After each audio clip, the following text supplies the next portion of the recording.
You may have heard that gas prices just ended their long streak of consecutive days of dropping. Also, you probably noticed that we are seeing record inflation when it comes to groceries, food prices, and all this is going to be very important as we head into the all-important midterm elections just over a month and a half away, and of course the stakes couldn't be higher. That's right. A recent Siena College New York Times survey found Democrats up 2 percentage points over Republicans among registered voters. Here to discuss is House Majority Leader Steny Hoyer from Maryland.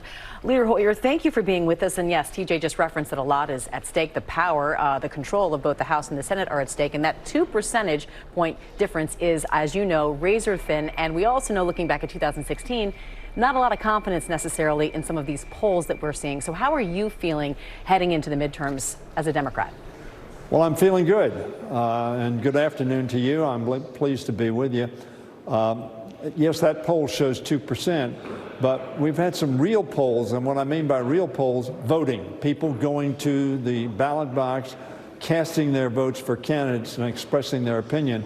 And we've had 2 huge victories, actually 3, but 2 members, one in New York, Pat Ryan, in a district that the Republicans were supposed to win, expected to win.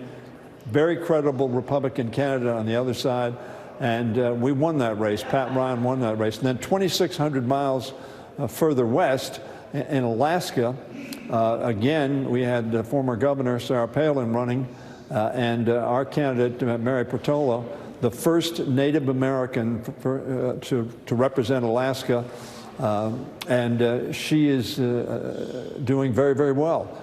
So we won 2 races that we weren't supposed to win just this past 4 weeks. So I think that the issues are on our side, I think the people are on our side, and I think the votes are on our side.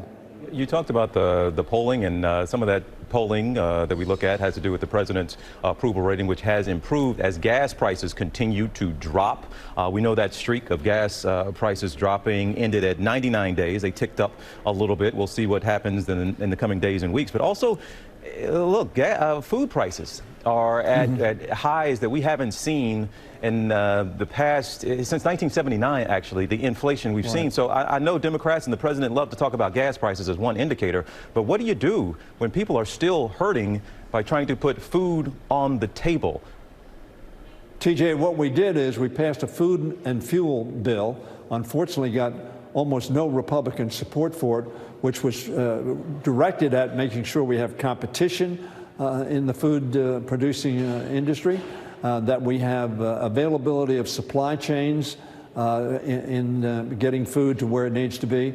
Now, that's an uphill battle. Inflation is a serious issue that we are dealing with. That's why we passed the Inflationary Reduction Act, to bring other costs down, medical costs in particular, down, and energy costs down for our people. But we've got to bring food prices down as well. Unfortunately, we have a war in Ukraine. That is creating a real challenge of starvation in Africa and some other places, not in America, but it is pressing prices up. Let me ask you this. The president predicted, and I'm going to quote him here, if we lose the House or lose the Senate, it's going to be a really difficult 2 years. My question is, does it have to be difficult? Do you have any hope or belief that if either of those scenarios happen, or one or both, that you could reach across the aisle, that Republicans and Democrats could work together to try and ease some of the pain that people are feeling in every part of their lives, especially when it comes to finances? Can you pass important legislation regardless? We have passed important legislation. But very frankly, Amy, if you look at the record when Paul Ryan was Speaker and when John Boehner was Speaker just a few years ago, it was Democrats that stepped up to help them get legislation through that America needed because they couldn't get the votes on their own side, even though they had the majority. Very frankly, with a 4-vote majority, we passed major pieces of legislation without help, which were designed to put money in people's pockets, get kids back in schools, and get 250 million shots in arms. Not a single Republican voted for that bill. So, yes, there is a possibility of doing that, but let me tell you what's going to happen. If the Republicans take over the House, they've said what they're going to do. They're going to investigate the President of the United States. They're going to try to tear him down. And our country is going to be deeply divided. And very frankly, what the Republicans have done, what Donald Trump has done, is deeply divide our country. And I think we Democrats, frankly, and I think Joe Biden, President Biden, has worked all his life in trying to create bipartisanship. And so we'll pursue that, whatever happens in November. Well, Leader Hoyer, I think everybody watching agrees with you with what you said. We don't want to see you all locked down by partisan politics. So thank you for spending some time with us. First appearance here on GMA3. Don't be a stranger, all right? TJ, thanks. Well, hey there, GMA fans. Robin Roberts here. Thanks for checking out our YouTube channel. Lots of great stuff here. So go on, click the subscribe button right over here to get more of awesome videos and content from GMA every day, anytime. We thank you for watching, and we'll see you in the morning on GMA.